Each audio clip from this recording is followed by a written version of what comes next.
Hello મિત્રો, સ્વાગત છે તમારું અમારી સ્કાય સ્કિલ યુટ્યુબ ચેનલની અંદર.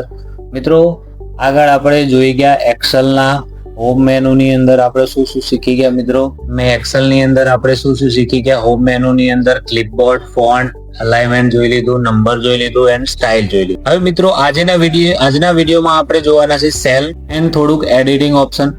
એમાં આપણે અહીંયા જોવાના છીએ સરવાળો કરવાનું, ગુણાક, એવરેજ શોધવાનું, એવરેજ શોધ્યા પછી મેક્સિમમ મિનિમમ કઈ રીતે કાઢવાના, ટકાવારી કઈ રીતે શોધવાની, એ પણ આપણે આની અંદર ઇન્ક્લુડ જ કરેલું છે. મિત્રો, વિડીયોને પોઝ કરીને શાંતિથી જુઓ અને વિડીયો સ્કીપ કરશો નહીં. અને હવે આગળ આપણે જોઈએ એ પહેલા ચેનલને લાઈક ના કરી હોય, સબસ્ક્રાઇબ ના કરી હોય તો લાઈક, સબસ્ક્રાઇબ એન્ડ શેર કરતા રહો. ચલો મિત્રો, તો આપણે હવે એક્સેલમાં આગળ જોઈએ. મારા જોડે મિત્રો અહીંયા એક રિઝલ્ટનું ફોર્મેટ મેં ટેબલ બનાવેલું છે, જેની અંદર આપણે શું કરવાનું છે, પહેલા તો અહીંયા ઓપ્ટેન માર્ક્સ શોધવાના છે, ટોટલ માર્ક્સ શોધવાના છે, એવરેજ શોધવાના છે, બીજું ઘણું બધું આપણે મિનિમમ, મેક્સિમમ ને એ બધું આપણે ફાઇન્ડ કરવાના છે. પણ એ પહેલા હું તમને અહીંયાથી સેલના ઓપ્શન વિશેની થોડીક માહિતી આપી દઉં, પછી તમને અહીંયા ઓપ્ટેન માર્ક્સ ને બધું તમને શીખવાડું. ચલો, તો સૌથી પહેલા તો ઇન્સર્ટ એટલે શું થાય? ઉમેરવું. હવે શું ઉમેરવાની વાત થઈ રહી છે? રો અથવા તો કોલમ. ઊભી લાઈન હોય તો કોલમ એન્ડ આડી લાઈન હોય તો રો. હવે રો અને કોલમ, જેમ કે અહીંયા ઇંગ્લિશ અને એસએસ આ કોઈ સબ્જેક્ટ છે, આ બંને સબ્જેક્ટની વચ્ચે મારે કોઈ સબ્જેક્ટ રહી ગયું હોય અને વચ્ચે એક કોલમ ઉમેરવાની હોય તો આપણે કઈ રીતે ઉમેરીશું? તો ચલો, કઈ રીતે ઉમેરીશું? તો હું અહીંયા ક્લિક કરી દઉં છું. જેની વચ્ચે ઉમેરવાની એનામાંથી ગમે તે કોલમ ઉપર ક્લિક કરી દેવાનું. ઇન્સર્ટમાં જઈશું. મારે કોલમ ઉમેરવી હોય તો ઇન્સર્ટ શીટ કોલમ ઉમેરી જશે. મારે રો ઉમેરવી હોય, જેમ કે આ એક નંબરનું નામ લખેલું છે, એના ઉપર મારે રો ઉમેરવી હોય તો શું કરું? ઇન્સર્ટમાં જાઉં, ઇન્સર્ટ શીટ રો, તો રો ઉમેરી જશે. રો અને કોલમ મારે ડિલીટ કરવી હોય તો રો ડિલીટ કરવી હોય તો કોઈ જે રો ડિલીટ કરવી હોય એના ઉપર આપણું કર્સર રાખવાનું, ડિલીટમાં જવાનું, delete sheet row. Column delete કરવી હોય તો કોલમ શીટ ડિલીટ. ઓકે મિત્રો, વચમાં ટેબલ બનાવ્યા પછી તમારે રો અને કોલમ ઇન્સર્ટ કરવાની થાય અથવા તો ડિલીટ કરવાની થાય તો તમે આ રીતે કરી શકો છો. અને બીજો તમને ઓપ્શન આપેલો છે ઇન્સર્ટ શીટ. હવે આપણા જોડે અહીંયા એક જ શીટનો ડેટા, આપણે એક જ શીટમાં કામ કરી રહ્યા છીએ. હું શીટ નંબર 2 લઈ લઉં અને શીટ નંબર 2 ને મારે ડિલીટ કરવી હોય તો શું કરીશું? ડિલીટમાં જઈને ડિલીટ શીટ, અથવા તો ઉમેરવી હોય તો તમે અહીંયાથી ઇન્સર્ટમાં જઈને ઇન્સર્ટ શીટ ન્યુ, તો શીટ 2, શીટ નંબર 3 ઉમેરાઈ જશે. હવે આપણે આની અંદર આગળ જોઈએ તો column, row, sheet delete and ઉમેરવી હોય, ઇન્સર્ટ કરવી હોય તો કઈ રીતે કરવાની, એટલી માહિતી આપણે જોઈ. એના સિવાય હવે આપણે આગળ જોઈએ ફોર્મેટ મેનુની ફોર્મેટ ઓપ્શન. જે હોમ મેનુની અંદર તમને સેલ ફોર્મેટિંગની અંદર ફોર્મેટ ઓપ્શન આપેલું છે, એના અંદર તમને આપેલું છે રો હાઇટ. રો હાઇટ એટલે શું? તો આ રો અને એની જે હાઇટ છે એ હાઇટમાં તમારે વધારો ઘટાડો કરવાનો હોય તો કઈ રીતે કરવું? ફોર એક્ઝામ્પલ તરીકે આ ડેટાને હું સિલેક્ટ કરી દઉં. સિલેક્ટ કર્યા પછી એને હું કોપી કરી દઉં. કોપી કર્યા પછી ધારો કે શીટ 3 ની અંદર જઈને હું એને પેસ્ટ કરી દઉં. પેસ્ટ કર્યો એટલે શું થયું મિત્રો? તો અહીંયા ફોન્ટ તો આવી જાય કમ્પ્લીટ, પણ શું થયું? કોલમની પહોળાઈ અને રોની હાઇટ બંને નાની આવે છે. જેમ કે હું આટલો ડેટા સિલેક્ટ કરી અને ફોન્ટની સાઇઝ ઇન્ક્રીઝ કરું, કરી દીધી ઇન્ક્રીઝ સાઇઝ, તો શું થયું મિત્રો?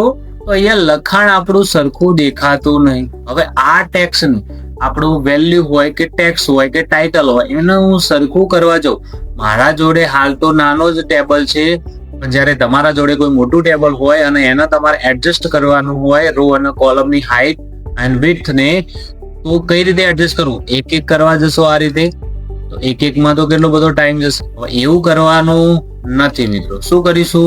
અહીંયા જો ફોન્ટ બહુ મોટા હોય અને રો અને કોલમ બંનેની હાઇટ એન્ડ વિડ્થ તમારે એડજસ્ટ કરવી હોય એના નામ પ્રમાણે, ટેક્સ્ટના ફોન્ટની સાઇઝ પ્રમાણે, તો શું કરશું? પહેલા તો ટેબલને સિલેક્ટ કરી દઈશું. આપણને ઓપ્શન આપેલો ફોર્મેટ. ફોર્મેટની અંદર હું રો હાઇટ ઉપર ક્લિક કરી દઉં તો રો હાઇટ ઓટોમેટિક એની રીતે સેટ થઈ જશે. અમે પણ અહીંયા નીચે ઓટો ફિટ થઈ ગયું. એવો ને એવો ઓપ્શન તમને અહીંયા નીચે આપેલો છે ઓટો ફિટ કોલમ વિડ્થ, મતલબ કે કોલમની પહોળાઈ ઓટોમેટિક. તો જેવું ટેક્સ હતું, જેટલું લાંબુ ટેક્સ હોય એ પ્રમાણે કોલમની પહોળાઈ એની રીતે ઓટોમેટિક એડજસ્ટ થઈ જશે. અને બધાની સરખી રાખવી હોય રો હાઇટ ને કોલમની વિડ્થ. તો કઈ રીતે કરવાનું? તો ચલો આપણે જોઈએ. રો હાઈટમાં જતા રહીએ. સૌથી પહેલા તો જે રો ની હાઈટ આટલી બતાવે છે, મારે મોટી કરવી હોય રો ની હાઈટ, તો ફોર્મેટમાં જઈશું, રો હાઈટ ઉપર ક્લિક કરીશું. જે અહીંયા 23.25 બતાવે છે એને હું અહીંયાથી કાઢી અને 32 કરી દઉં અને જસ્ટ ઓકે કરી દઉં. તો રો હાઈટ એકની જ હતી. કેમ કે આપણે આખું ટેબલ સિલેક્ટ કર્યું નતું. ચલો હું આખું ટેબલ સિલેક્ટ કરી દઉં. રો હાઈટમાં જતો રહું. રો હાઈટ જે 23 ની જગ્યાએ હું અહીંયા લઈ લઉં 40 અને ઓકે કરી દઉં. તો દરેક રો ની હાઈટ 40 ની થઈ ગઈ.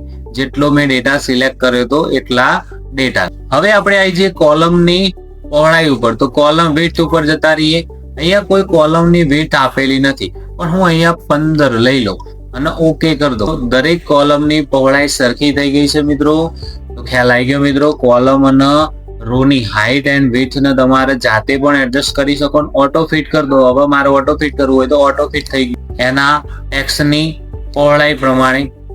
એના પછી નીચે તમને એક ઓપ્શન આપેલું છે વિઝિબિલિટી. વિઝિબિલિટી ની અંદર શું આવે? તો રો, કોલમ, સીટ ને બધું હાઈડ કઈ રીતે કરવું. સમજી લો કે મારે અહીંયા સાયન્સની જે કોલમ છે, સાયન્સના માર્ક્સ રહ્યા, એ કોલમને મારે હાઈડ કરવી હોય તો હું શું કરું? એ કોલમ ઉપર ક્લિક કરું, ફોર્મેટમાં જઉં, હાઈડ કોલમ. સાયન્સની કોલમ હાઈડ થઈ ગઈ મિત્રો. હવે તમને એમ થાય પાછી લાવી હોય તો શું કરશું? પાછા એમાં જઈશું અને અનહાઈડ કોલમ એટલે પાછું આવી જશે. જેમ કે આ 1 નંબરનું જે નામ આપેલું છે એ નામ વાળી રો મારે હાઈડ કરવી હોય તો શું કરું? એ રો ઉપર આપણે ક્લિક કરીશું, ફોર્મેટ, એમાં વિઝિબિલિટી ની અંદર હાઈડ એન્ડ અનહાઈડ, એમાં રો હાઈડ કરી દઈશું. 1 નંબરનું નામ હાઈડ થઈ ગયું. પાછું લાવવું હોય તો શું કરીશું? એમાં જઈને અનહાઈડ રો, પાછું નામ આવી જશે. તમને આખી સીટ ને હાઈડ કરવી છે. જેમ કે આ ડેટા હું લખી રહ્યો છું એ કઈ સીટમાં છે? સીટ નંબર 3 ની અંદર. તો સીટ નંબર 3 જે ચાલુ હોય એ સીટ ને મારે હાઈડ કરવી હોય તો શું કરું? ફોર્મેટ, હાઈડ, એમાં હાઈડ સીટ. તો 3 નંબરની સીટ મિત્રો હાઈડ થઈ ગઈ છે. તમારે એ સીટ ને પાછી લાવવી હોય તો કઈ રીતે લાવવાની? ફોર્મેટમાં જ જવાનું, હાઈડ એન્ડ અનહાઈડ સીટ. અને જે સીટ તમે હાઈડ કરી હોય એ બતાવશે. એના ઉપર ક્લિક કરીશું, ઓકે કરશું એટલે આપણી સીટ હાઈડ થઈ જશે. તો ખ્યાલ આવી ગયો મિત્રો. રો, કોલમ અને સીટ ને તમારે જ્યારે હાઈડ કરવી હોય તો તમે હાઈડ પણ કરી શકો. એના સિવાય તમને અહીંયા મિત્રો ઓપ્શન આપેલા છે રીનેમ. કોનું રીનેમ? સીટ નું. પછી મૂવ વર્ક્સ, કોપી અને ટેબ કલર. આ બધાનું કામ શું મિત્રો? જો મિત્રો અહીંયા તમને ડાયરેક્ટ તો આપેલું જ છે, પણ હું તમને અહીંયા ડાયરેક્ટ જ બતાવી દઉં છું કે કઈ રીતે એનું નામ બદલવું. જેમ કે સીટ નંબર 3 છે તો 3 નંબરની સીટનું મારે નામ ચેન્જ કરવું હોય તો સીટ ઉપર રાઈટ ક્લિક કરવાનું. જે સીટ હોય ત્યાં તમારો માઉસનો એરો લઈ જઈશું, સીટ ઉપર રાઈટ ક્લિક કરશું, રીનેમ ઓપ્શનમાં જઈશું, સીટ નંબરનું નામ કાઢી અને મારે જે નામ સેટ કરવું હોય ત્યાં હું સેટ કરી દઉં. રિઝલ્ટ નામ આપી દીધું. સીટ નંબર 1 નું નામ બદલવું હોય તો એના ઉપર રાઈટ ક્લિક, રીનેમમાં જતો રહું, અહીંયા ડેટા નામ આપી દીધું. ઓકે મિત્રો. હજુ આપણે નવી સીટ લઈએ તો સીટ એનું નામ બદલવું હોય તો એનું નામ પણ આપણે લઈ લઈએ. એક્સેલ લઈ લીધું મિત્રો. તો આ રીતે તમે જે તે સીટ હોય એના નામ તમારી રીતે સેટ કરી શકો છો, બદલી શકો છો. હવે એનો કલર, કે આ જે સીટ હોય એનો મારે કલર ચેન્જ કરવો હોય તો એના ઉપર આપણે રાઈટ ક્લિક કરીશું, ટેબ કલર આપણને ઓપ્શન આપેલો છે. જે કલરનો સીટનો કલર રાખવો એના ઉપર ક્લિક કરીશું એટલે સેટ થઈ જશે. તો આ રીતે આપણને કલર બદલતા પણ આવડવું જોઈએ મિત્રો, કે જે તે સીટનો કલર આપણે ચેન્જ કરવો હોય તો આ રીતે આપણે એનો કલર પણ ચેન્જ કરી શકીએ છીએ. બદલાઈ ગયો મિત્રો ટેબ કલર. એના પછી આપણને ઓપ્શન આપ્યો છે કે મૂવ ઓર કોપી. શેમાં? ફોર્મેટમાં જશો એટલે મૂવ ઓર કોપી. મૂવ એટલે એક જગ્યાએથી બીજી જગ્યાએ ખસેડવું, બરોબર. કોપી કરવી હોય તો કોપી પણ થાય. પણ હું અહીંયા મૂવ કરી દઉં. જેમ કે રિઝલ્ટ નામની સીટ મારે અહીંયા છેલ્લા નંબરે લઈ જવી હોય તો શું કરવું? આ રીતે એના ઉપર ક્લિક કરી રાખવાનું અને પછી આ રીતે ડ્રેગ કરીને મૂકી દેવાનું. જ્યાં મૂકશો ત્યાં એ સીટ અહીંયા આ રીતે પોકી જશે. ખ્યાલ આવી ગયો મિત્રો. તો આ રીતે તમે સીટને મૂવ કરી શકો, કલર કરી શકો અને એનું નામ પણ બદલી શકો. ઓકે મિત્રો. એના સિવાય તમને ફોર્મેટની અંદર એક ઓપ્શન આપેલો છે પ્રોટેક્ટ સીટ. પ્રોટેક્ટ એટલે જે તે સીટ, જેમ કે હું રિઝલ્ટ નામની સીટ ઉપર આવી જાઉં અને આ સીટને મારા પાસવર્ડ થી પ્રોટેક્ટ કરવી હોય તો કઈ રીતે કરવાની? પાસવર્ડ થી પ્રોટેક્ટ એટલે શું કે તમે જે ફાઇલ બનાવી એને કોઈ કોપી પેસ્ટ કરી શકે બીજી શીટની અંદર, પણ એમાં કઈ સુધારો વધારો કરી શકે નહીં મિત્રો. જેમ કે આ શીટની અંદર હું હાલ કોઈ પણ વેલ્યુ લખું તો વેલ્યુ ઇન્સર્ટ થઈ જાય છે મિત્રો, પરંતુ આપણે આ વેલ્યુ હાલ તો ઇન્સર્ટ કરીએ છીએ, પણ હું શું કરું, ફોર્મેટમાં જઈને પ્રોટેક્ટ શીટ ઉપર ક્લિક કરું, અહીંયા હું પાસવર્ડ આપી દઉં, 2 વાર પાસવર્ડ રિપીટ કરીને કન્ફર્મ કરાવશો. હવે આ શીટની અંદર તમારે કોઈ પણ વેલ્યુ લખવાની થાય તો તમને એક એરર આવશે કે ધીસ શીટ ઇઝ પ્રોટેક્ટેડ. આના તમે જ્યાં સુધી પાસવર્ડ થી અનપ્રોટેક્ટ નહીં કરો ત્યાં સુધી આની અંદર તમે કઈ પણ નવો ડેટા એડ કરી શકશો નહીં. અને તમારે નોર્મલ કરવું હોય તો ફોર્મેટમાં જઈશું, અનપ્રોટેક્ટ શીટ, જે લાસ્ટ ટાઈમ તમે પાસવર્ડ આપ્યો એના એક પાસવર્ડ થી એને અનલોક કરી દેવાનું, એટલે આપણી શીટ અનલોક થઈ જશે મિત્રો. તો ખ્યાલ આવી ગયો મિત્રો સેલ ઓપ્શન ની અંદર. હવે મિત્રો આગળ જોઈએ એ પહેલા જો ઓટો સમ ની અંદર તમને ઓપ્શન તો આપેલા જ છે, સરવાળો કરવાનો, એવરેજ કાઢવાનો, કાઉન્ટ નંબર, મેક્સિમમ, મિનિમમ ને બધું. પણ એના સિવાય હું તમને પણ કહું છું કઈ રીતે તમારે અહીંયા ઓપ્ટેન માર્ક્સ શોધવા. જેમ કે મારે આટલાનો અહીંયા મારે સરવાળો કરવો હોય તો કઈ રીતે કરવાનો મિત્રો, ચેનલને અંદર વિડીયો ધ્યાન શાંતિથી જુઓ અને સ્કીપ કરીને ના જોશો મિત્રો, પોઝ કરીને જુઓ જેથી તમને ખ્યાલ આવતો રહે. ઓકે મિત્રો, ચલો તો અહીંયા મારે સરવાળો કરવો હોય તો ફોર્મ્યુલા શું મિત્રો, ફોર્મ્યુલા એની સરવાળો કરવા માટેની ઇક્વલ ટુ સમ કૌંસ ચાલુ કરીશું, એના પછી આટલા આ સેલ થી લઈને આ સેલ સુધીનો સરવાળો કરવાનો હોય તો કઈ રીતે કરશું, તો હું જસ્ટ એટલો ડેટા સિલેક્ટ કરી દઉં. ચલો સિલેક્ટ કરી દીધો તો એ સેલ નું એડ્રેસ આવી ગયું, પહેલા સેલ નું એડ્રેસ D2 અને છેલ્લો સબ્જેક્ટ નું એડ્રેસ આવી ગયું I2, કૌંસ પૂરો એન્ડ એન્ટર. તો અહીંયા તમને જવાબ મળી ગયો મિત્રો. એના પછી અહીંયાથી હું નીચે એને ડ્રેગ કરી લઉં, એકનો જવાબ આવે એટલે નીચે બધાનો જવાબ આવી જશે. ટોટલ માર્ક્સ તો કેટલા સબ્જેક્ટ છે, 1 2 3 4 5 6, તો 100 માર્ક્સની એક્ઝામ હોય દરેક સબ્જેક્ટની, તો અહીંયા ટોટલ માર્ક્સ કેટલા આવશે 600, અને દરેકને અહીંયા હું નીચે ડ્રેગ કરી લે એટલે બધાના માર્ક્સ આવી જશે. એના પછી અહીંયા એવરેજ શોધવાની હોય. એવરેજ કઈ રીતે શોધવા, એવરેજ શોધવા માટે આપણે આવી જઈશું એવરેજ ના સેલ ની નીચે. અહીંયા મારે એવરેજ શોધવી હોય, એવરેજ શોધવા માટે formula equal two AVERAG, average ચાલુ કરીશું. એમાં પણ સેમ ટુ સેમ જે રીતે ઓપ્ટેન માર્ક્સ લાયા એ રીતે હું અહીંયાથી એવરેજ ના જે માર્ક્સ જેટલા સબ્જેક્ટ હોય એટલા માર્ક્સ ના સિલેક્ટ કરી દઉં, કૌંસ પૂરો કરી દઉં ને એન્ટર આપી દઉં, તો એવરેજ શોધાઈને આવી જશે. એવરેજ શોધાઈને આવે એટલે એકમાં જવાબ આવે, નીચે ડ્રેગ કરી લો એટલે બધામાં એવરેજ નો આવી જશે મિત્રો. ઓકે મિત્રો, ખ્યાલ આવી ગયો. હવે આપણે શું કરીશું, કોઈને એવું પણ થતું હોય કે અહીંયા ડિજિટ વધારે આવતા હોય તો અહીંયાથી તમે ડિજિટ ને વધારી પણ શકો અને ઘટાડી પણ શકો. પોઈન્ટ પછી 2 જ ડિજિટ સારું લાગે. એવરેજ પછી મારે શોધવું છે પર્સન્ટેજ. હું અહીંયા શોર્ટમાં લખી દઉં પર્સન્ટેજ. મારે અહીંયા પર્સન્ટેજ ટકાવારી શોધવી હોય મિત્રો. હવે પહેલા તો હું તમને એમ કહી દઉં કે એવરેજ અને પર્સન્ટેજ બંને વસ્તુ સેમ નથી, બંને અલગ વસ્તુ છે. પણ રાઉન્ડ ફિગર વેલ્યુ હોય, દરેક વિષય 100 માર્ક્સ નો હોય તો એવરેજ અને પર્સન્ટેજ સરખા જ આવશે. ચલો હું તમને સમજાવું. હાલ દરેક વિષય 100 માર્ક્સ નું ગણી લઈએ તો 600 માર્ક્સ થાય. હવે આપણે પર્સન્ટેજ શોધવા હોય તો પર્સન્ટેજ કઈ રીતે શોધાય, પર્સન્ટેજ શોધવા માટે direct formula equal to obtain marks, obtain marks ના સેલ નું એડ્રેસ એટલે એના ઉપર ક્લિક કરીશું એટલે આવી જશે, ભાગ્યા ટોટલ માર્ક્સ ના સેલ નું એડ્રેસ લઈ લઈશું, એન્ટર આપીશું એટલે અહીંયા તમને શું આવી જશે, પર્સન્ટેજ શોધાઈને આવી જશે. પણ અહીંયા આપણે એક ભૂલ કરી. શું ભૂલ કરી, તો પર્સન્ટેજ પોઈન્ટમાં હોય નહીં, એના ટકાવારીમાં ગણવા પડે. તો આપણે શું કરવું પડશે, અહીંયા ગુણાકારનું ચિહ્ન અને 100 વડે ગુણી દઈશું તો આવી ગયા પર્સન્ટેજ. હાલ તમે જે પર્સન્ટેજ શોધ્યા એ કેવા શોધ્યા, તો આના જેટલા જ આવે. એવરેજ અને પર્સન્ટેજ કેટલા આવ્યા, સરખા. બરોબર મિત્રો.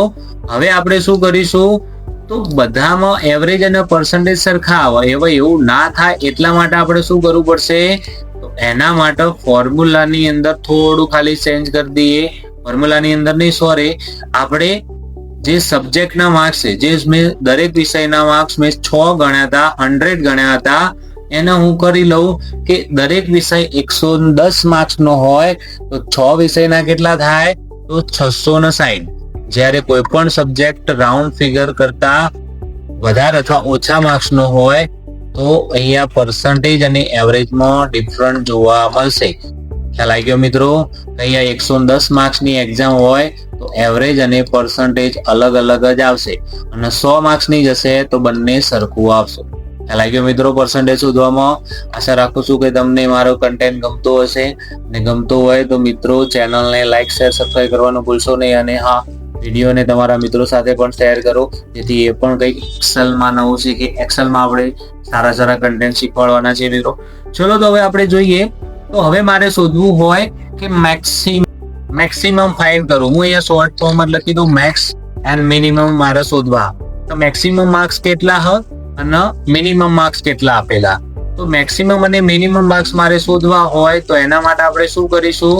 તો એના માટે આપણે કરીશું એના ઉપર ઇક્વલ ટુ ફોર્મ્યુલા લખીશું, ઇક્વલ ટુ મેક્સ, કૌંસ ચાલુ કરીશું, આટલા માર્ક્સ ને સિલેક્ટ કરી દઈશું, કૌંસ પૂરો કરી એન્ટર આપીએ તો મેક્સિમમ માર્ક્સ આવી જશે. તો ભવ્યનો મેક્સિમમ માર્ક્સ કેટલા છે? 75. એ રીતે દરેકના આવી જશે. એના પછી મિનિમમ માર્ક્સ શોધો હોય તો equal to main bracket start, અને માર્ક્સ ને આપણે સિલેક્ટ કરીશું, કૌંસ પૂરો અને એન્ટર. તો મિનિમમ માર્ક્સ કેટલા છે એ પણ આપણને ફાઇન થઈને આવી જશે. એના પછી આપણે શું શોધવાનું છે મિત્રો? એના પછી આપણે શોધવાનું છે, જો અહીંયા તમે જે શોધ્યું એના એ જ વસ્તુ તમને અહીંયા ઓટો સમની અંદર આપેલી છે મિત્રો. એવરેજ શોધવી હોય, મેક્સિમમ, મિનિમમ, અને અહીંયા તમને એક ઓપ્શન આપેલો છે કાઉન્ટ નંબર. હવે કાઉન્ટ નંબર એટલે શું? તો જેમ કે અહીંયા હું ચલો કાઉન્ટ વાળું લઈ લઉં. કાઉન્ટ કરાવવું હોય તો ઇક્વલ ટુ કાઉન્ટ નંબર, બરાબર. તો કાઉન્ટ નંબરની ફોર્મ્યુલા પણ વાપરી શકીએ, અને ડાયરેક્ટ આપણે અહીંયાથી યુઝ કરી લઈએ એ ઓટોસમ કાઉન્ટ નંબર. હવે કાઉન્ટ નંબરની અંદર આટલાથી આટલો ડેટા સિલેક્ટ થઈ ગયો, અને હું એન્ટર આપું તો એ તમને 12 ડિજિટ બતાવે છે. 12 ડિજિટ એટલે શું? કે જે વેલ્યુ હોય એ બતાવે. જેમ કે અહીંયા કંઈક ટેક્સ એડ કરી દઉં તો શું થયું? એને કાઉન્ટ કરશે નહીં. મતલબ કે જે નંબર હશે એ નંબરને કાઉન્ટ કરો, વેલ્યુને કાઉન્ટ કરશે નહીં મિત્રો. ખ્યાલ આવી ગયો મિત્રો આની અંદર? હવે મિત્રો આપણે શું શોધવાનું છે? તો આની અંદર આપણે શોધવાનું છે એક તો રિઝલ્ટ બનાવતા. પણ રિઝલ્ટ બનાવતા શીખવા માટે આપણે નેક્સ્ટ વિડીયોમાં જોઈશું મિત્રો. ત્યાં સુધી તમે મારી સાથે જોડાયેલા રહો. ચેનલને લાઈક શેર સબસ્ક્રાઇબ કરવાનું ભૂલશો નહીં. અને હા મિત્રો, કન્ટેન્ટ ગમ્યું હોય ચેનલને લાઈક પણ કરો, અને હા, કંઈ પણ નવું શીખવું હોય તો તમે મને કમેન્ટ કરી શકો છો. થેન્ક યુ મિત્રો, ધન્યવાદ, આભાર.